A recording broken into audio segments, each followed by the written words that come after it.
Hola, bienvenidos a nuestro programa de entrevista.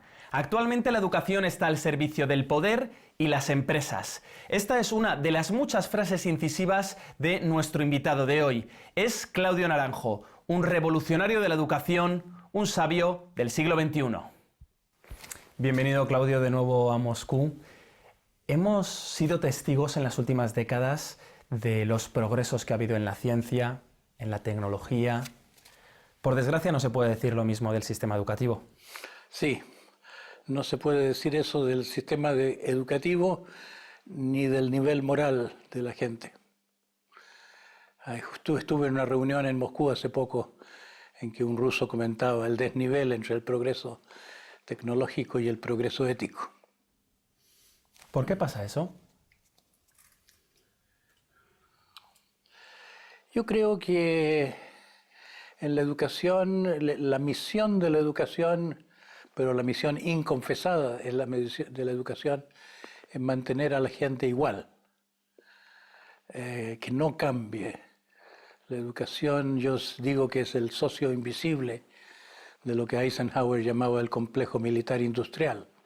La educación es para tener trabajadores, no es para tener desarrollo humano. Y el problema, yo creo, es que sin desarrollo humano no hay evolución social. La sociedad está muy mal y tendría que evolucionar la sociedad para que se resuelva la crisis social multifacética. La conciencia es nuestra esperanza, pero parece que la conciencia va a tener que meterse en el mundo no por la institución ya establecida de la educación. Yo estoy hace tiempo tratando de cambiar la educación y no tengo mucho optimismo a estas alturas de que sea cambiable, porque la burocracia educacional es muy inerte. ¿Cuándo pasó eso de que la educación se estableció para el proceso productivo, para la productividad y no para la evolución? ¿Es de siempre o de repente hubo un momento de inflexión? Con la sociedad industrial, siglo XVIII, Inglaterra, principalmente por ahí, un sistema creado por el sistema económico para crear una fuerza de trabajo apropiada y para que la gente obedeciera mandatos y para que no pensara mucho por sí misma. Se impone conformidad y Bourdieu, un sociólogo francés, ha acuñado el término el sistema reproductivo, que la educación es para reproducir una forma de ser, que es la manera de ser que tenemos. Pareciera que somos buenas personas, que tenemos un mundo loco, y no se sabe por qué, pero la verdad es que el problema del mundo somos nosotros, que nosotros creamos el mundo loco, no reconocemos nuestra locura, así como los locos en general no reconocen su locura. Y también es porque el tipo de locura de que padecemos es un tipo tan igualito que se acuña una y otra vez en cada ser humano que no se reconoce uno como diferente, uno es normal. La normalidad hasta estadística nos hace no darnos cuenta de que somos no sanos.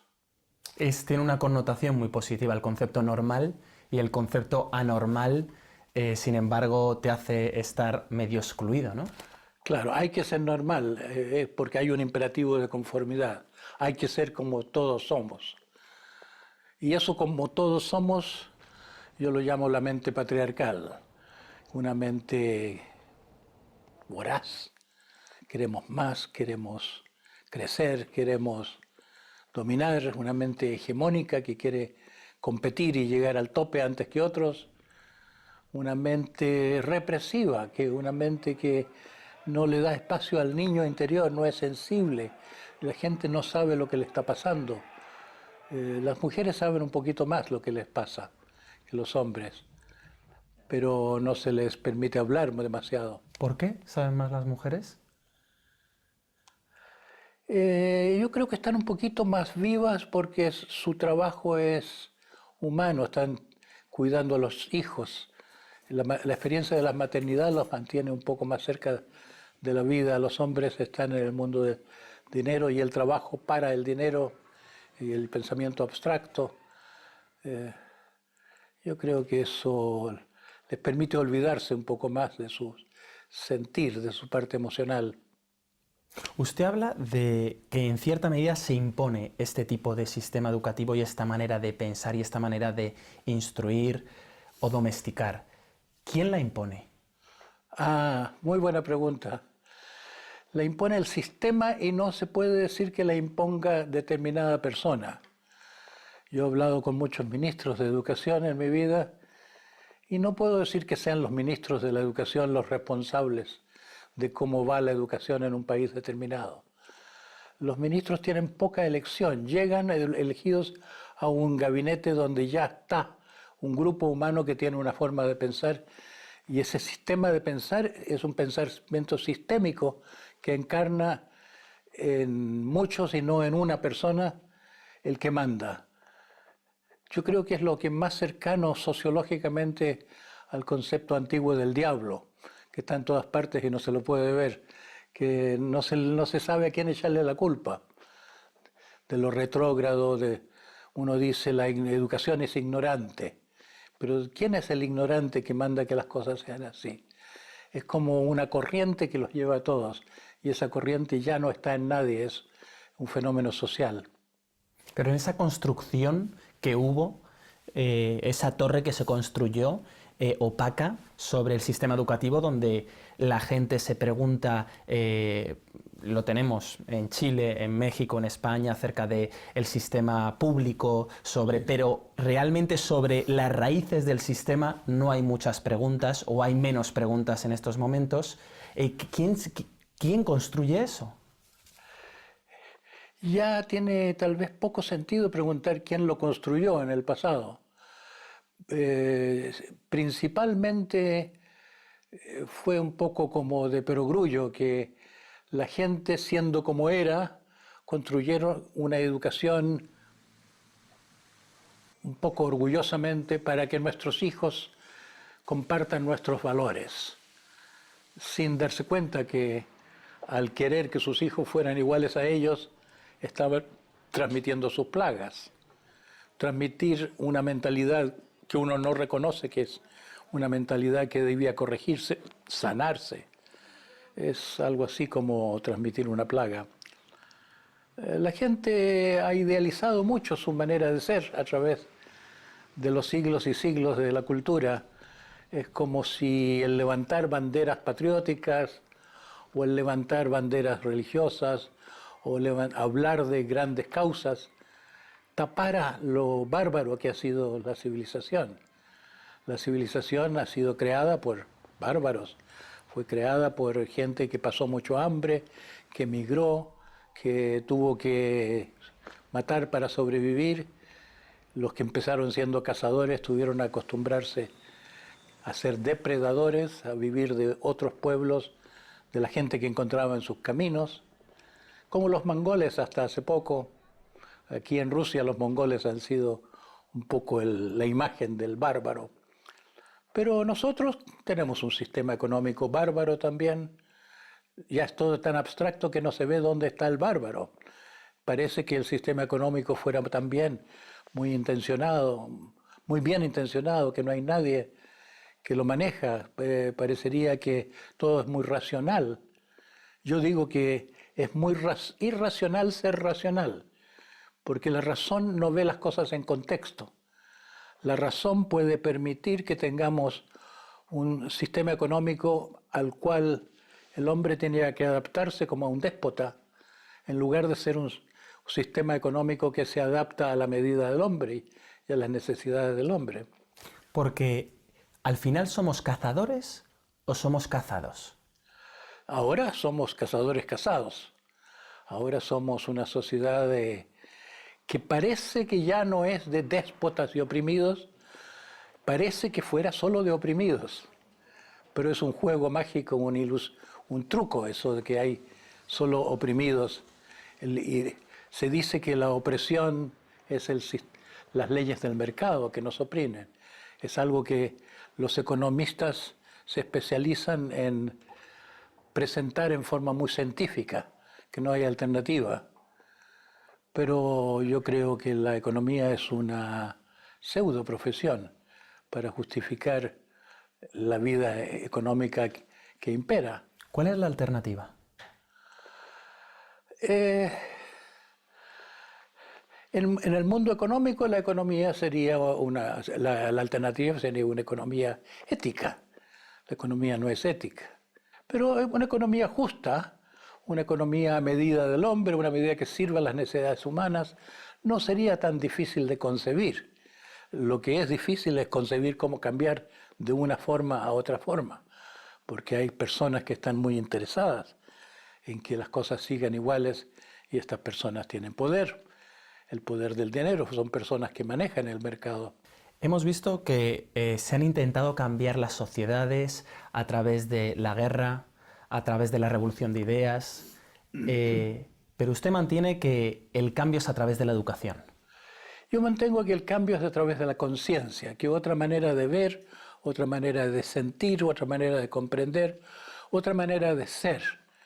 Y que la educación es la principal manera como podríamos inyectar eso en la humanidad en forma masiva. No más educación de la que hay, sino que una educación, yo lo describo como una educación para trascender la mente patriarcal.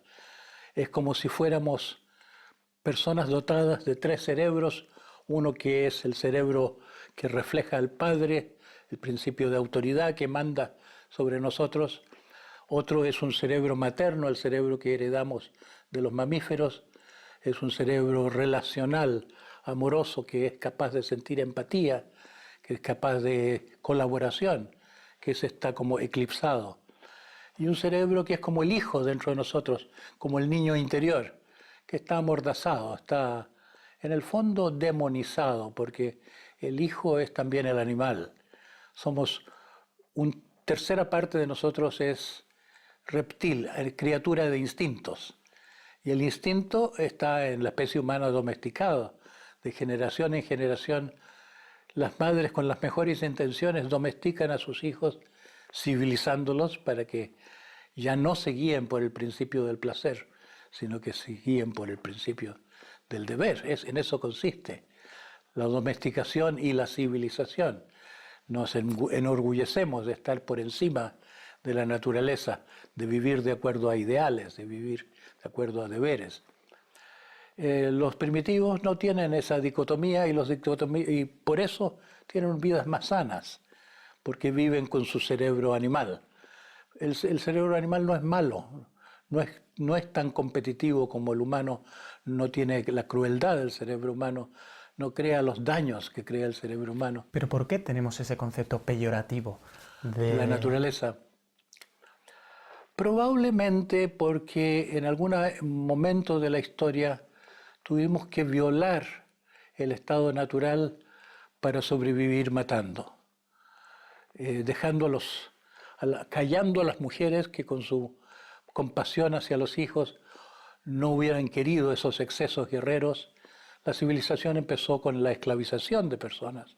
Las mujeres fueron las primeras esclavizadas, después aprendimos como especie a esclavizar a otros también. La inequidad comenzó con la civilización. Es que además ondeamos la bandera de nuestra civilización con mucho orgullo. Eso. Y cuando vemos otras culturas africanas o indígenas, están retrasados. Simplemente a lo mejor quizá por la tecnología o por el concepto moderno que tenemos. Sí. Un aspecto interesante de ese retraso es lo que un antropólogo de los primeros que hubo, Levi Brühl, escribió un libro que se llamaba La participación mística de los primitivos. Se refería a que los primitivos no dicen yo, dicen nosotros. Entonces este pensador lo interpretó como que los primitivos no se han formado aún la idea de un yo. Su retraso es que no tienen sentido del yo. Yo así no lo cuestioné mucho hasta que el año pasado o antepasado, no me acuerdo, estuve con un un hombre que fue el heredero intelectual de Iván Illich, un famoso antropólogo y teólogo austríaco que vivió en México y dejó escuela allí en muchas cosas. Este hombre, que es fundador de la Universidad de la Tierra en Oaxaca, me dijo: el yo no existe. Y yo pensé, ¿será que este hombre está imbuido del budismo? Que el budismo afirma que la idea de yo es ilusoria, es una noción abstracta que no tiene propiamente asiento en que haya una cosa separada que se puede llamar yo en nuestra mente. Y pronto en su propio discurso me di cuenta que no era el budismo. Me dijo: yo soy zapoteca. Nosotros los zapotecas no creemos en el yo, nosotros decimos nosotros. Y comprendí por este ejemplo vivo de que los zapotecas son personas que no han perdido la solidaridad y que saben que decir nosotros es una posición más grande, es una posición más generosa ante la vida que decir yo. El que dice yo está velando por sus propios impulsos individualistas. El que sabe decir nosotros, el que siente que es parte de una especie, es una persona solidaria. Yendo al tema de la educación, ¿cuál es el virus del sistema educativo? Yo lo llamo la mente patriarcal, que es como vivir en el intelecto solamente.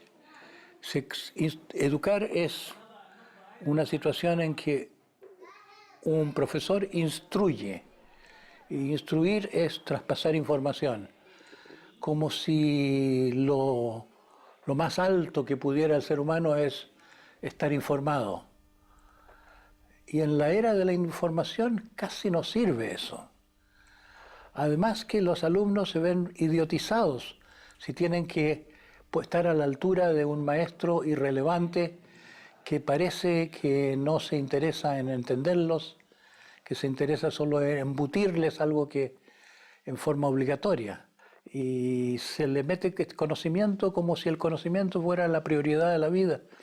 Y no se le enseña a relacionarse él con otros, y los profesores no tienen capacidad de relación. Yo siempre digo que los profesores debían aprender de los estudiantes, aprender de los niños. Así podrían los niños ser más ayudados. Actualmente se los imbeciliza, queriendo hacerles sentir yo soy. El profesor dice: yo soy, yo sé, tú no sabes. Ahora vas a aprender, vas a saber como yo. Terminan no queriendo saber nada. Entran llenos de preguntas. Todos los niños quieren hacer muchas preguntas y van muriendo sus preguntas en el camino, sintiéndose, ¡ay, qué desilusión! Lo que está claro es que luego, cuando estás en el día a día con niños, hay una lucha ahí entre poner ciertos límites y no educar con la base a la prohibición, que se supone que no debes prohibir, pero por otro lado los niños siempre te van llevando al límite, siempre te van retando, ¿no? ¿Cómo es esa mezcla del educador donde no te bases en el no para sobrevivir en tu día a día? Sí. Esa es la pregunta fundamental, yo creo, de la educación. ¿Cómo dar al mismo tiempo libertad y el sentido real de límites? Parecen contradictorios y no son contradictorios. Esto es lo que los griegos llamaban en los principios Apolinio y Dionisíaco. Para los griegos estos dos dioses eran como dos caras de una realidad idéntica. Pero eso no es racional comprenderlo. Lo más cercano en nuestra vida contemporánea a la comprensión de esa simultaneidad es la terapia Gestalt, porque la Gestalt es muy dionisíaca en el sentido de que le dice que sí a las pasiones. Si alguien tiene problema con un deseo, un gestaltista le dice exprésalo. Y se produce una especie de reducción al absurdo emocional, que las cosas que son demasiado locas, al expresarlas se las comprende como locas y se las deja de lado. Otras veces se comprende que lo que parecía loco tiene una validez, pero un poco diferente. En todo caso, se crece más con la expresión que con la represión, con la contención. Pero para eso los educadores y los padres tienen que ser los primeros que estén formados en esto, porque si no, uno no lo entiende. Y como no lo entiende, reprimes a tu hijo. Claro, actualmente se reprime a los hijos de generación en generación. Con satisfacción, además, porque Sí, es como debe ser. exacto. Y es una gran pérdida para el mundo, toda esa energía creativa de los niños. Tal vez la solución al mundo sería muy fácil si simplemente dejamos que se desarrollen las mentes de los niños de otra manera para tener una generación no solo más feliz que la nuestra, una generación más sabia que la nuestra y más benévola que la nuestra. Yo repito mucho esa frase de Einstein de que los problemas que tenemos ante nosotros no van a ser resueltos por la conciencia que los creó o el tipo de persona que los creó. Necesitamos una generación de gente que no reproduzca nuestro modelo. Y yo creo que es relativamente fácil si las personas que educan son personas que han sido sanadas, que han atravesado un proceso de autorrealización. El tipo de trabajo que hago yo es eso. Es un trabajo que empezó para buscadores, que después pasó a ser un trabajo a la disposición de los terapeutas que necesitan ellos tener un desarrollo personal para poder ayudar. Pero en último término yo creo que es como si la vida me hubiera preparado para crear esta herramienta que les sirva a los educadores. Al final, ¿de qué nos sirven las matemáticas, la física, estudiar historia, estudiar? En el colegio, ¿de qué nos sirve eso? Hay una parte de la mente de nosotros que es curiosa y que quiere saber y no se pregunta para qué. Y seguramente las cosas que aprendemos desde ese interés genuino, de ese interés casi animal del niño que quiere saber, son una actividad sana aprender. Pero la información embutida desde fuera se propone teóricamente a preparar a la gente para una fuerza de trabajo, para que rindan más y a pesar de que está comprobado que las calificaciones escolares no tienen correlación con el éxito del trabajo o con la eficiencia. ¿Cómo sería un día de un niño en un sistema educativo que usted valora? En 3 puntos, en 2 puntos, específicamente. ¿Qué tendría que ocurrir?